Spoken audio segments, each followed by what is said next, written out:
Hello dears, നമ്മൾ കഴിഞ്ഞ ദിവസം ഒരു വീഡിയോ ഇട്ടിട്ടുണ്ടായിരുന്നു. നമ്മളുടെ ചാനൽ പോയിട്ടുണ്ട് എന്നൊക്കെ പറഞ്ഞിട്ടൊരു വീഡിയോ ഇട്ടിട്ടുണ്ടായിരുന്നു. അപ്പം അത് നമ്മൾ യൂട്യൂബിൽ നിന്ന് അപ്പീൽ കൊടുത്തിട്ട് ശരിയാക്കിയിട്ടുണ്ട് കേട്ടോ.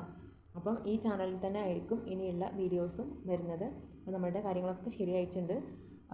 Thank you. അപ്പം ഇന്ന് മുതൽ നമ്മൾ ഇനി സെക്രട്ടേറിയറ്റ് അസിസ്റ്റൻറ്റ്, OA, അതുപോലെ തന്നെ ലാബ് അസിസ്റ്റൻറ്റ്, ആ ഒരു എക്സാമുകളൊക്കെ പ്രിലിമിനറി ആയിട്ടാണ് PSC നടത്താൻ തീരുമാനിച്ചിട്ടുള്ളത് അല്ലേ. അപ്പം 10th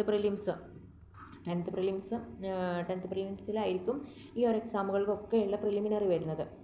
അപ്പോൾ നമുക്ക് ഈ ഒരു എക്സാമിലേക്കുള്ള ഡിസംബറിലാണ് ആ ഒരു എക്സാം വരുന്നത്. അതിലേക്ക് വേണ്ടിയിട്ട് നമുക്ക് ഇനി എന്തൊക്കെ ചെയ്യാൻ പറ്റും, ഏതൊക്കെ രീതിയിൽ ക്വസ്റ്റ്യൻസ് വരും എന്നൊക്കെ നോക്കാം. അതുപോലെ തന്നെ സിലബസ് നന്നായിട്ട് നോക്കാം. സിലബസ് കംപ്ലീറ്റ് ആയിട്ട് പഠിച്ചതിന് ശേഷം ആ ഒരു മേഖലയിൽ നിന്നും ഏതൊക്കെ ക്വസ്റ്റ്യൻസ് ആണ് PSC അധികവും ചോദിച്ചിട്ടുള്ളത് അതെടുത്തിട്ടായിരിക്കും നമ്മൾ പഠിക്കുന്നത്. അപ്പം അതുപോലെ തന്നെ വേറൊരു കാര്യം